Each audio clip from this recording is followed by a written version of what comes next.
Welcome to Legacy Files Official. Throughout history, men have risen who seemed larger than life. They carried the power of nations, the fire of conquest, and the fear of entire continents. To their followers, they were heroes. To their enemies, they were beasts. In the 1700s, the Iron Kings of Europe. In the 1800s, the Emperor who set the continent aflame. And in the 20th century, the dictator whose name became eternal darkness, Adolf Hitler. This is the story of history's beasts, and why none remained unbreakable. Adolf Hitler, the 20th century beast. Adolf Hitler is remembered as the face of evil. Born in 1889, he rose from obscurity to seize control of a broken Germany. With fiery speeches and ruthless propaganda, he turned a wounded nation into his weapon. His armies swept across Europe with terrifying speed, crushing Poland, France, and much of the continent. For a time, he looked unstoppable, a man who could bend the world to his will. But history teaches us that even the mightiest beast can be broken. Hitler's empire began to crack when he invaded the vast lands of Russia. The winters froze his armies, and the Allies closed in from every side. The dictator who promised a 1,000-year Reich lasted barely 12. And in April 1945, Hitler ended his life in a bunker beneath a ruined city, surrounded not by glory, but by ashes. For a time, he seemed unbreakable. But the beast was broken. Frederick the Great, the Iron King of Prussia.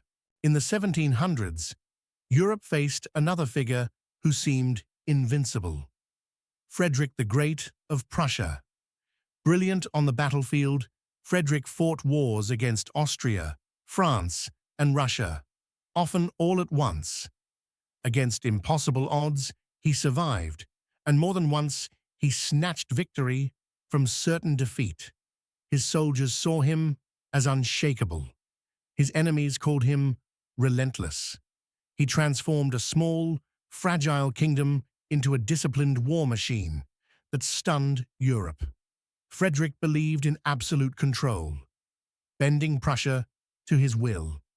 Like Hitler 2 centuries later, he relied on iron discipline, fear, and loyalty to hold his state together.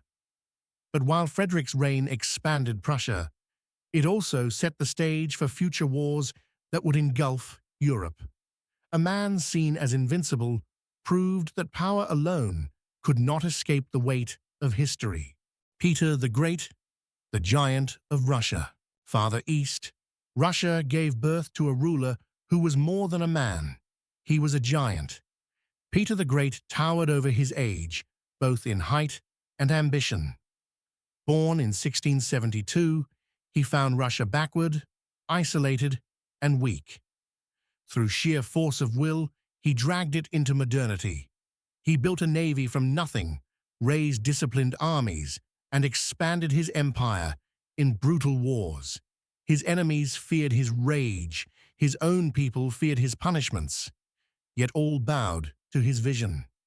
Peter reshaped Russia into a European power. But like every beast of history, he ruled through fear, and the cost was blood.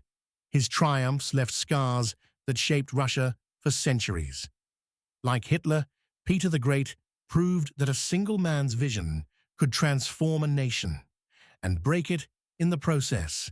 Napoleon Bonaparte, the Emperor of Fire. And then came the firestorm. Napoleon Bonaparte. Rising from the chaos of the French Revolution, Napoleon seized power with unmatched brilliance. A general without equal, he crushed armies across Europe and crowned himself Emperor of the French. His enemies painted him as a monster. His soldiers worshipped him as a genius. Napoleon rewrote the map of Europe. At his height, he ruled more of the continent than anyone since the Romans. To many, he seemed unbreakable, the living embodiment of destiny. But ambition consumed him. In 1812, he marched into Russia with more than 500,000 men. By winter's end, fewer than a fraction remained alive. The same land that destroyed Hitler's armies would destroy Napoleon's as well. From Russia's snows, the beast's power melted away. He was defeated, exiled, returned again, and finally caged forever on a lonely island in the Atlantic. Napoleon, like Hitler, rose like fire, but ended in ashes. The pattern of beasts: Frederick the Great, Peter the Great, Napoleon, Hitler. Different centuries, different nations, but the same pattern repeats. Men who rise like storms, bend nations to their will, and for a time look unbreakable. They are called heroes by some, monsters by others, but they are always beasts of history. And history shows us one chilling truth: no beast lasts forever. Every empire built on fear eventually collapses. Every unbreakable man is, in the end, broken.